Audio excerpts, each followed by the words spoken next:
I'm Dr. Morgan. I'm a family nurse practitioner and I also have a doctorate in nursing practice. So today I'm going to be talking about obesity. Let me adjust my phone. Yeah. Okay. So I am the owner of Abigail Care Diabetes Clinic. I started this mission as a diabetes clinic because the area where I was working had a high number of patients who were diabetic, mostly Hispanic and African American people, but they did not have any insurance. So I actually completed my doctorate and decided to focus on diabetes because a lot of people in America do not know that if they do not have health insurance, they can still actually get their diabetes managed, right? Well, they can't go to any doctor's office because some doctor's office pretty much operate off insurance. They do not want to treat patients who do not have insurance because they think that they are going to be non-compliant. They come this month, they don't see them again until next year. And they are right because I have quite a few patients like that.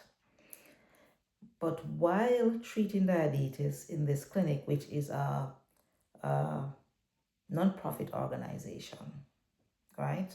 So my fees are lower. So while treating patients for diabetes, I noticed a trend.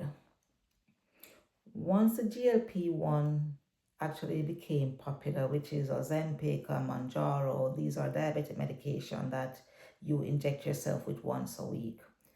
When they just came out, a lot of patients who were suffering from obesity were taking these medication.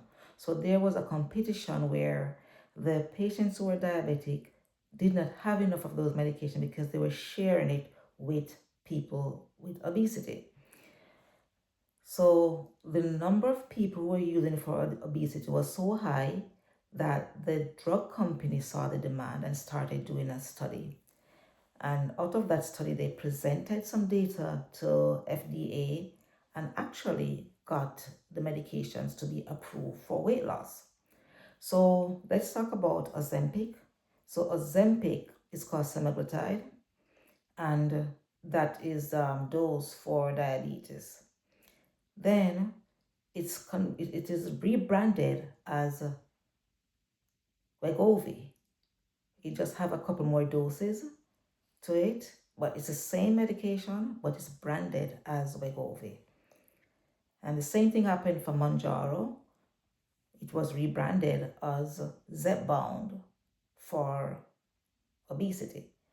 So when patients come to me and they want weight loss medication, they say, yes, my insurance covers Ozempic and Mounjaro, and I have to explain to them that yes, almost every insurance is going to cover Ozempic and Mounjaro because they are used to treat diabetes, but not every insurance cover Zepbound and Wegovy because those are for weight loss. There is a little bias when it comes on to treating obesity, and I noticed this trend in America. Even when you go online, a lot of people like kind of ridicule persons who are taking weight loss medication. They don't want them to, oh, you eat too much, just go stop eating and exercise. Obesity is a disease, just as all diabetes and hypertension is a disease, right? People cannot handle the crave, they cannot resist their crave. And I am a witness to that, right?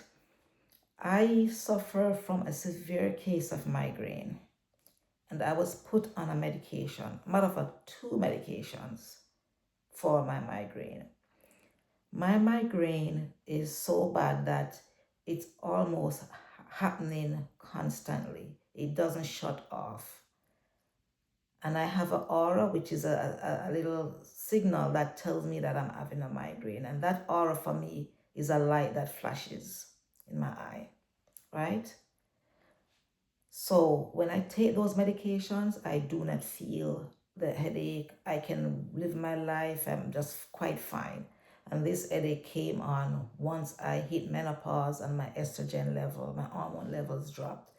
A lot of women can develop migraine at menopause. So with that, my migraine is really bad. So I take 2 medications to control the migraine. The side effects of both medications is increased appetite. So let's see how that work out. When I just started taking the medication, I was good. I feeling happy because my headache is gone. But I was eating down the place. While I was eating, I was thinking about the next meal. I was planning the next meal in my head. And I finished eating and then I went into the pantry and I pick up snacks. And my mouth has to be chewing the entire time. I could not stop the crave. Within about 3 months to 4 months, I gained 20 pounds. For those of you who have been following me, you will see, you've seen my reels. Within that short time, I gained 20 pounds. And then it started affecting me. I was in pain. My whole body was in pain. No, I think about people with diabetes and I think about people with obesity, those who have weight on. How do they survive? My skeletal system could not manage my weight. The pain was my hip, my back, and even the sole of my feet. So when I go walking, I feel like I was dragging something from behind me, and my foot bottom, they were painful, right? And with all of that, I couldn't stop eating. How did I lose? I've lost about 18 pounds of that 20 pounds. How did I lose that weight? While I prescribe Zepbound and Wegovy, I did not take those medications. One, because I love food.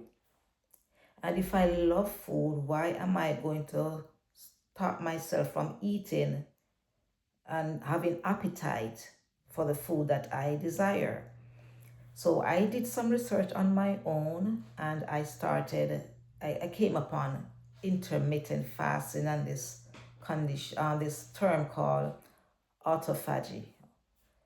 And that condition, that term autophagy is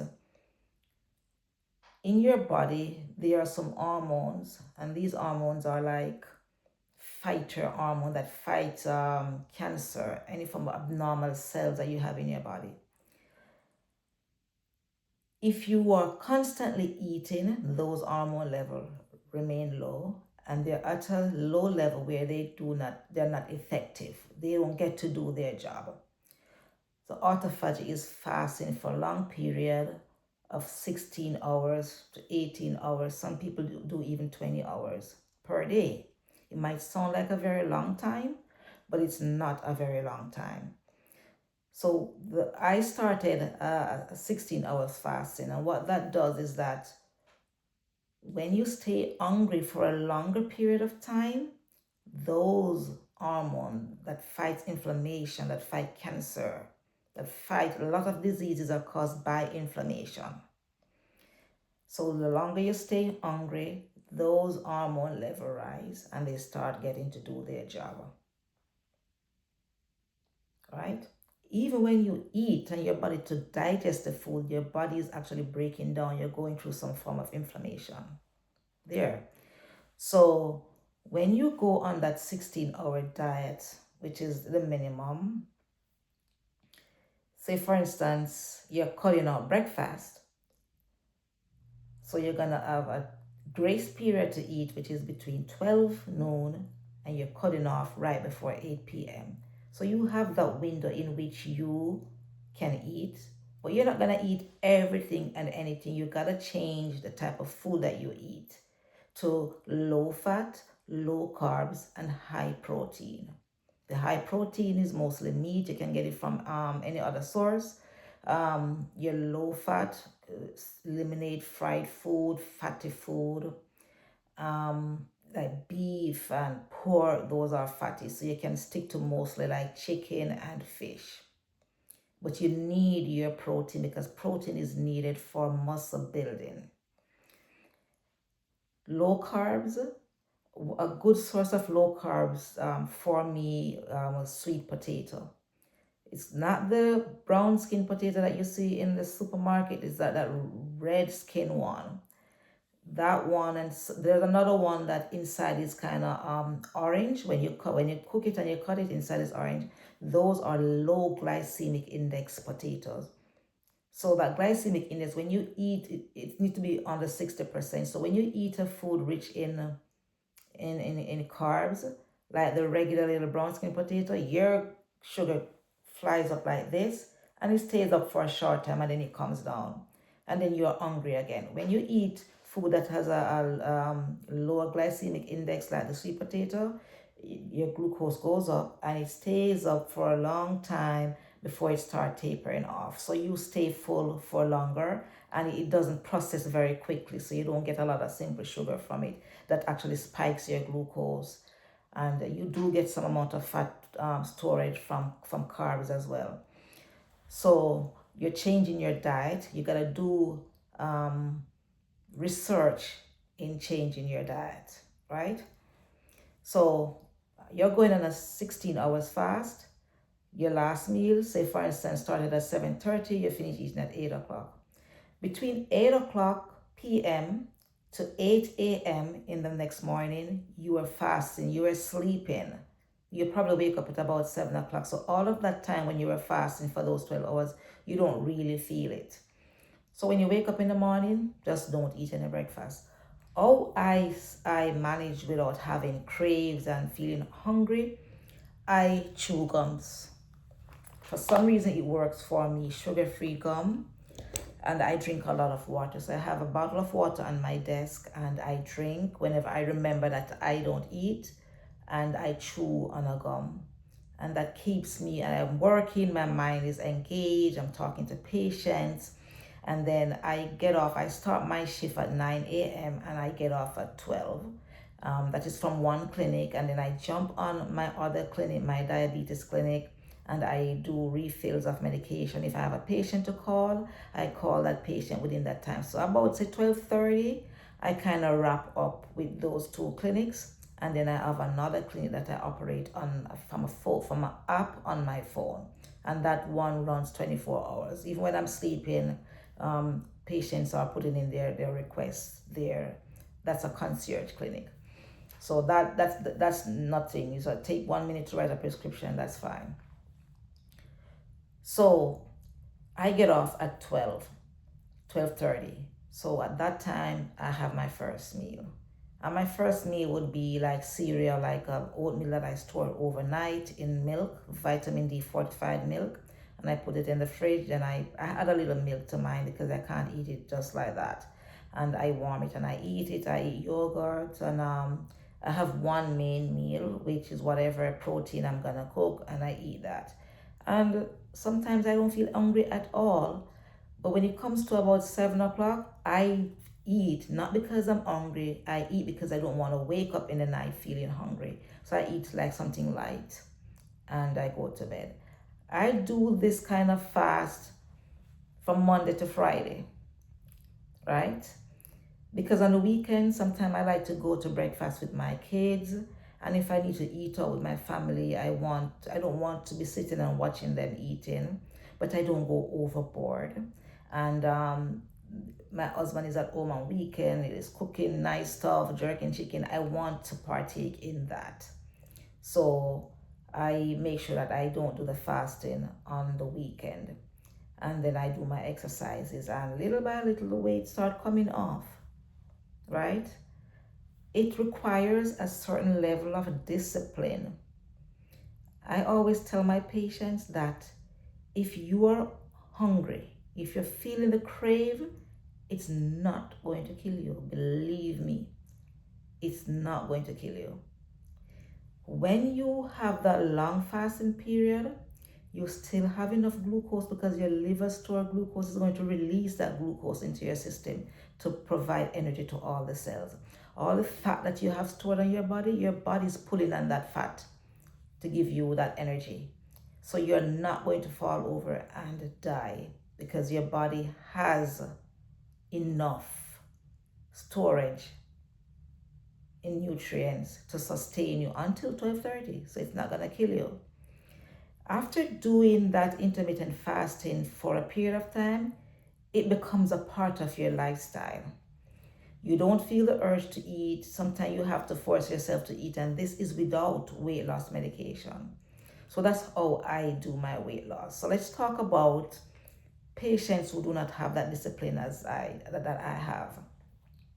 It's always good to not judge people because the things that you can do, another person might not have the willpower to do that, right? So some people have to go on weight loss medication, and there's no shame in going on weight loss medication, right?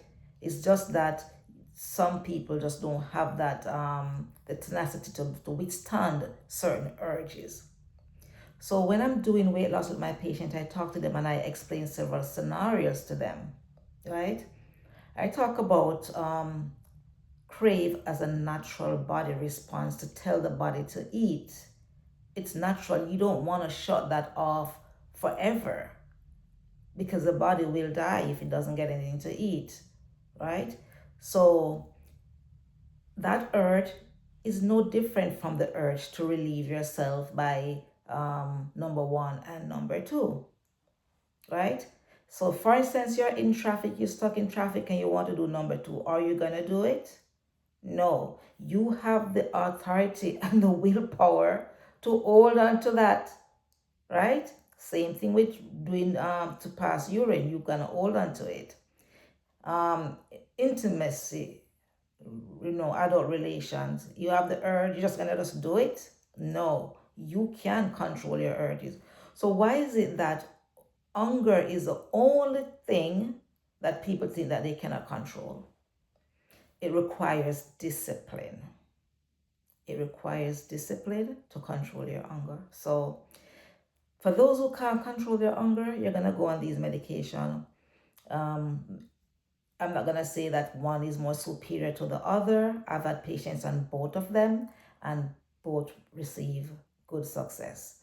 It all depends on what insurance cover, and there's also compound versions, and it all depends on the patient financial status, what they can afford. So I work with patients with either, and if they can't get any of those, then I have alternate combination of medications that I can prescribe for patients that were not specifically made for weight loss, but they were made for something else like anxiety, depression, smoke cessation, and that actually the side effect of those are weight loss. You even have like medication for headache, seizure. Some of the side effects are weight loss, right? So there's been have been some myths about the weight loss medication for those who don't like the fact that people are taking weight loss medication. They always say you're gonna gain back the weight after you stop taking it for a certain amount of time. My weight loss program is designed for the patient to be on it for 6 months to 9 months. Some people go a year, right? Patients tend to think that we want to keep them on these programs for this long time. And if they can just knock it off and just knock off these pounds in 2 months, they'll be good. That's how you're going to regain the weight, when you try to knock it off in 2 or 3 months. And patient will come to me and say, I want to start at the top, at the highest dose. No. You develop tolerance to this medication very quickly, and that is why it was manufactured in a way where you have a lower dose, a starting dose, and then you titrate yourself up until you reach the very last dose.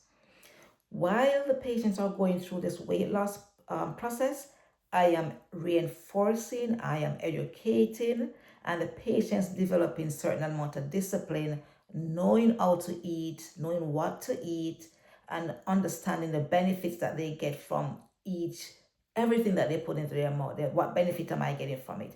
If you do not know the benefit that you're getting from something, don't eat it. right?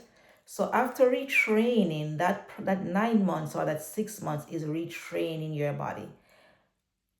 When the patients, say for instance, go on vacation, they have to travel for work, and they are no longer at home in their natural setting where they can prepare their meal and they have to eat out. That's when they start noticing the difference. They start realizing that they eat a burger, they're bloated, their tummies like this, they're passing a lot of gas, they're having heartburn. It's like, oh my God, I cannot believe that I am not able to eat this again. When you taste something and it tastes very sweet, and you're saying to myself, oh my God, I can't believe this used to be so sweet. There is a chocolate, a hot chocolate that I like at a particular restaurant. And after not drinking any juice or sweets for a couple months, I went and I could not drink it. It was too sweet. I keep on adding water to it. And I was saying, oh my God, I cannot believe this is so sweet. So there's certain things that you can no longer go back to eat. Your body doesn't like it, but our body has been showing us signs all along, but we never was associating bloating with a particular food. So now that we're able to associate by withdrawing from certain food, and then when you go back to start eating them, you realize that your body doesn't agree with your body, right? So you're retraining yourself, you're doing your exercise. In order to lose weight, you need to create what we call a calorie deficit, meaning less calorie in, more calories burn, right? If you cannot create a calorie deficit, you cannot lose weight. That's pretty much the underlying reason why people lose weight. The exercise that people tell me that, oh, I exercise once a week or twice a week. You should exercise pretty much every day. It's a part of your whole existence. The same way that you wake up, you brush your teeth, you wash your hair, you wash your face, put on your makeup, you drink water, whatever. Exercise is a part of it. You have to burn calorie. Even though you're burning resting calorie by just sitting down, and when you walk around at work, you're burning some calorie. But you should set aside 30 minutes to do some form of exercise, high intensity, dancing, jump rope, jogging, anything to burn some calories, and that will actually drop more weight off you, right? So that is how you lose weight. Certain exercises that are kind of called strength training exercise help to bulk the muscle up. So when you're taking weight loss medication, there was a myth that it caused muscle loss. It doesn't really cause muscle loss because your appetite is suppressed and you did not consume enough protein to sustain your muscle. That muscle you start losing muscle because you're not eating enough. So the exercise is definitely needed to maintain your muscles. The medication literally suppresses your appetite, so you don't feel to eat very often. You can combine that with intermittent fasting, and then you're going to make sure that you're having enough fluid intake, right? The medication also delay gastric emptying of your stomach. So when you eat within the next 2 hours, your food should start digesting, passing down into the duodenum, small intestine, then it go down into the large intestine. So when you're on the medication, that process is delayed. So food sit a little bit longer in your stomach, and that causes some amount of indigestion to people. Some people do get a little nausea from that. So when my patients are having those symptoms, I put them on some Zofran for nausea, and they can take like some Pepcid or omeprazole, pantoprazole, whatever they have at hand, that they can even get those over the counter to help with the indigestion, right? Weight loss medication, by the injections, were not meant to be forever. At some point, the patient will need to get off those medication. Even if they don't get off the medication, say after a year, I have noticed that the patients who are on the very top dose of both Wegovy and Zepbound lose only 1 pound per month, or no pound at all per month. However, they're not gaining, so they've reached a state of maintenance, right? So it's no longer making them lose weight. So what they have to do now is increase the level of physical activity that they're doing. The body also adjusts to physical activity, so to your exercises. So you have to change it up to challenge those muscles, to challenge to get more burn, because your body literally adjusted to it. And this is one of the reasons why people who are doing weight loss without taking medication, they realize that after they lose a certain amount of weight, they meet up on a roadblock, because you can only cut down your meal for so much, because you're not gonna go in a situation where you're not eating any at all, right? So you need to have something each day, but then you gotta have to burn so much more by exercise to achieve the result. So you gotta change up the dynamics there. So what's gonna happen when a patient is supposed to get off the weight loss medication? I either encourage the patient to go back down to a low dose for maintenance, or I can switch that patient to another medication, which is a pill that used to treat like depression, anxiety, um, smoke cessation, or alcohol withdrawal. That medication, the side effect actually can make you lose some weight, and even if you're not losing weight, it's maintaining your appetite, right? It's suppressing your appetite, so you're not going to be losing no weight. You're not going to be gaining any weight. So now, what if the person don't want to be on any medication at all? This is where discipline is going to be the key player in allowing you to maintain your weight. When people lose a certain amount of weight, they feel good, and then they kind of start getting a little relaxed. And that little relaxation meaning, oh, you know what, let me just munch on this a little bit. And they go out with their friends, let me just drink a little alcohol. And then they, oh, you know what, let me just shorten this fasting. And then they start to reintroduce the same habits that they had before they started their weight loss journey. And eventually, they literally wake up back their appetite, and they're slowly removing all the measures, everything that they've learned over the last 6-9 months or a year. They slowly start reversing it.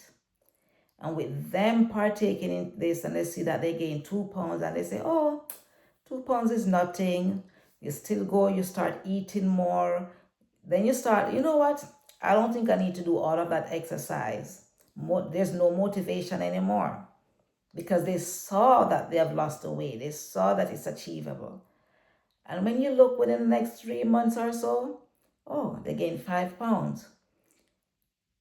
And you know how hard it is to lose 5 pounds? And then within 6 months or so, then they gain 10 pounds.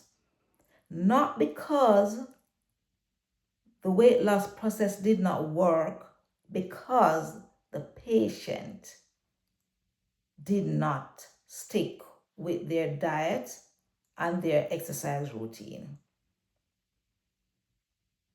That is how people regain the weight. Start slacking off. Literally, that's the term. They start slacking off and start ignoring the 1 or 2 pounds. Start introducing more carbs. Stop working out. Start drinking a little bit more alcohol here and there. That's how they start gaining back the weight. So it's not that weight loss medication is not effective. So I have a few patients who don't think they can have the discipline, and they don't want to feel that hunger any at all. Then I can put them on a long-term pill to take. And that's fine to take a pill, because people take pill for diabetes, blood pressure, all kind of things on a daily basis. Nothing is wrong if you take a medication to curb your appetite, so that you don't have to gain that weight. Nothing is wrong with that. It is quite fine, and I don't want nobody to make you feel ashamed that you are taking this medication, because remember, maintaining your health and maintaining your weight, it's your personal business. Not a person on the internet, not your friend, not your neighbor, nobody's business. It's your business. Because when you gain that weight and you become diabetic, they don't care. They're gonna just say, thank God it's not me. When your blood pressure go up, thank God it's not me. When you're diagnosed with some form of cancer because of all the sugar and the inflammation, thank God it's not me. So you have to be conscious about your health and make that decision for yourself without whatever anybody want to say. And nobody don't need to know what medication you're on, because you're not announcing to the world that you're taking diabetes medication, blood pressure medication, erectile dysfunction medication. Nobody advertises it to the world. So why are you advertising to the world that you're taking weight loss medication? It's not necessary. It's your personal business. Obesity is not a priority of this nation, right? Even though these medications were made for obesity by the manufacturer, most insurance companies do not want to pay for it, and they're very, very expensive. So if it was a priority where this organization, this whole society wanted people to maintain their weight, they would have made medication that's affordable for people to control their appetite. The whole world benefits from obesity. It benefits from the supermarket, benefits from people coming in, buying. I want to sell you more food. I want you to eat more. And then you eat more, and then you're at the doctor. And then you are taking these medication from the pharmaceutical company. So you have to make that decision. It's a cycle. It's a dreadful cycle. So when I changed my diet and I went into that supermarket, that is like a veil was removed from my eyes. The entrance of the supermarket, they have like the ground provisions and then a lot of pastries, and they look so beautiful and delicious. And I was literally picking up pastries, putting in my basket, and then I said, oops, I forgot that I don't eat these again. Let me put them back. Because they're there, I automatically went into this auto mode, picking up the same things that I used to eat. That's just by walking into the supermarket. And there's so many times I've been tempted and pick stuff up and put in my basket, and I have to catch myself and say, oh, I don't eat this anymore. And I just pick up my vegetables, my bottle of milk, my bottle of my oatmeal, my pack of oatmeal, and walk out of that place. Because that's what I eat on a daily basis, and I eat yogurt. I walk out.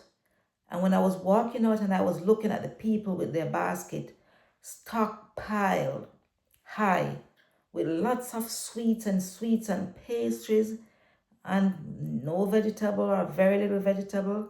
And I stand and I said, I wish they knew. I wish they knew. Everybody's going to become awoken at different times in their life. Sometimes it's going to be a health scare. Sometimes it's going to be a medication that causes weight gain, and you have to make changes. And not until it happens to you before you realize that this thing was pretty much in my face. I am literally eating out of terms, not because I'm hungry, but because of the availability of these food items, right? So if you are struggling with obesity and you have insurance, and even if you don't have insurance, I know how to source medication. If you live in any of these states, I covered 10 states. Let me see if I can remember all of them. Arizona, Florida, Iowa, New Mexico, Maryland, Virginia, Utah, Vermont, Texas. I think that covers everything. Yeah. I cover all of those states. And I can get you on medication for obesity. And if you don't want to take medication and you want somebody to coach you through the process, I am available. My husband is also a certified instructor in terms of exercise science. He has degrees in exercise science. He also makes exercise plans that can challenge you. Exercise that actually increase in difficulty, in tear as you go along, to challenge your muscles, to help you burn those fat. And that's how you will achieve weight loss. It is important to maintain your weight because fat causes inflammation, inflammation causes disease and a lot of cancers, diabetes, hypertension, cholesterol, all of those things can be reversed with diet, with proper diet. Currently, we are using BMI to actually determine your level of health. Some insurance company will cover weight loss medication if your BMI is 27 and above. Some pretty much want it to be 30. But now there are more science, more doctors are kind of shifting to waist to hip ratio, where you're going to measure the smallest part of your waist in the morning when you wake up, empty your bladder, stand, measure the smallest part of your waist, and then measure the widest part of your hip. And then you're going to divide the waist number by the hip number. And for females, it should be less than 0.8. For male, it should be less than 0.9, somewhere around there. And if your waist to hip index is way over that, then you're at risk for metabolic diseases. You're at risk for diabetes, blood pressure, cardiovascular disease, so much. You can have a normal BMI, but your gut is bigger than your butt. Right? So you would continue to lose weight until you meet that BMI ratio, that hip to waist to hip ratio.